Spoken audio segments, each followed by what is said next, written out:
যে হলো মুহূর্তে আবার যেন আর বাসাতে আবার হামলা করে টাকা ছিল স্বর্ণ ছিল সব নিয়ে গেছে। সন্ধ্যা থেকে 3বার মহড়া দিছে। এখানে সব স্প্রাই দিয়ে মরিচের স্প্রাই বাড়িঘরের মধ্যে লুট করছে, এটাও আপনাদেরকে দেখাইছি পরিদর্শনে। ওরা হঠাৎ করে আমাদের বাসায় এসে এভাবে আমার বাড়িঘর ভাঙচুর করে দিছে, হামলা করছে।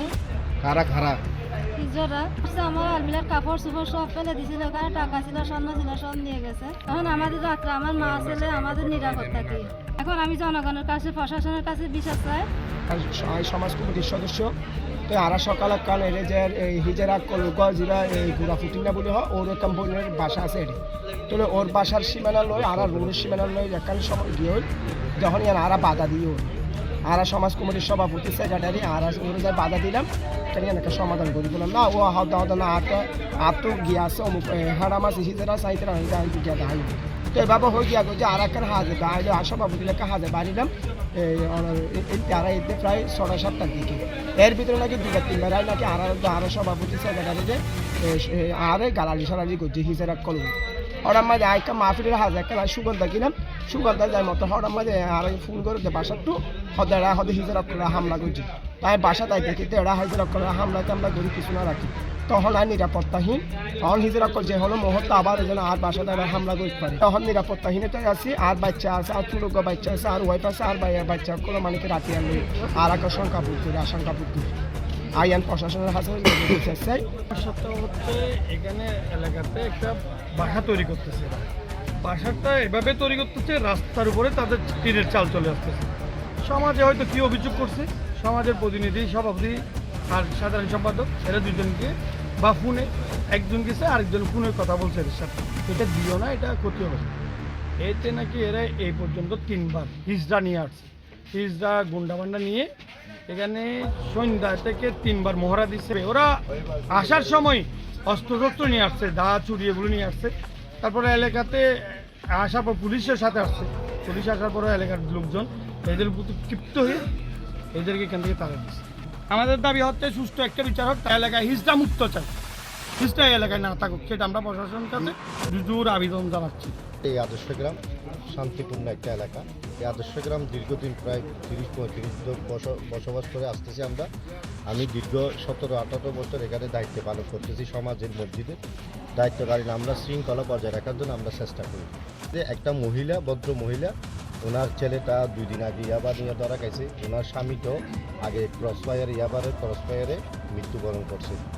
তো ওনাকে বলছি যে উনি একটা বাড়ি করতেছে রাস্তার পাশে, বাউন্ডারি রাস্তার পাশে ঘরের ওয়াল তুলা 3টা দিচ্ছে রাস্তার উপরে। তো আমি বলছি যে ফোনে বলছি যে ওনাকে ফোন করে বলছি যে আমাকে কমিটির সবাই বলতেছে যে ওনাকে একটা ফোন করো রাস্তার যেন 3টা না আসে। তখন আমি তাৎক্ষণিক একটা ফোন করে ওনাকে বলছি তুমি ঘর করতেছো ভালো কথা, এখানে তোমার ঘরের টিন যেন রাস্তাতে না আসে, মানুষ চলাচলের মধ্যে অসুবিধা হবে। এই চলাচলের মধ্যে অসুবিধা হলে মানুষ আমাদেরকে নালিশ করবে, সমাজে অভিযোগ করবে, তার জন্য তুমি এটা চালটা বন্ধ করো, তোমার এই ভিড়ের মধ্যে তুমি পানিটা ফেলো, চালটা যেন এদিকে না আসে। তখন উনি বলছে আমাকে মোবাইলে যা বকাবকি করা লাগছে করছে।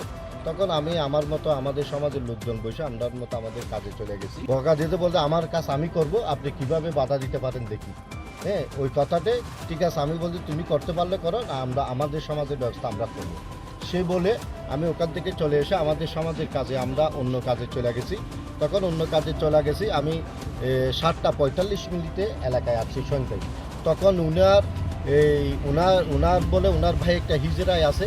তখন হিজড়ার গ্রুপ নিয়ে 70 জন 100 জন গ্রুপ নিয়ে এখানে এলাকার শান্তিপূর্ণ একটা এলাকার মধ্যে যে হিজড়া যে আইসা এখানে ছেলে মেয়ে সবাইদেরকে ধমক দিয়া লাড়ি কৃষ্ণিয়া এই দেখেন এদেরকে স্প্রাই, এখানে সব স্প্রাই দিয়ে মানুষকে এখানে আতঙ্কিত করার জন্য ওই মহিলা ওদেরকে ব্যবহার কইরা এখানে সবাইকে আতঙ্কিত করে ওখানে উনি সূক্ষ্মভাবে যেন ইয়াবা ব্যবসাটা পরিচালনা করতে পারেন।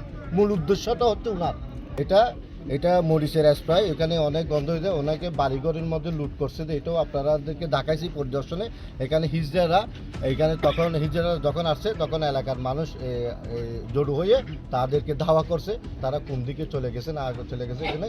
তখন তারা ওই পুলিশকে ডাকছিল, পুলিশকে বলছে যে এখানে এসে পুলিশ আমাকে ফোন দিচ্ছে, আমি এসে দেখতেছি দিকে এরা হিজড়াদেরকে নিয়ে বিভিন্ন বাড়ি করে হামলা করতেছে। তখন এলাকার মানুষও জড়ো হয়ে তাদেরকে ধাওয়া করছে। আমরা রাত পর্যন্ত তারা যে কোনো মুহূর্তে আরও জড়বদ্ধ হইয়া সদস্য হিজড়া নিয়ে এখানে এলাকার মধ্যে আসতে পারে।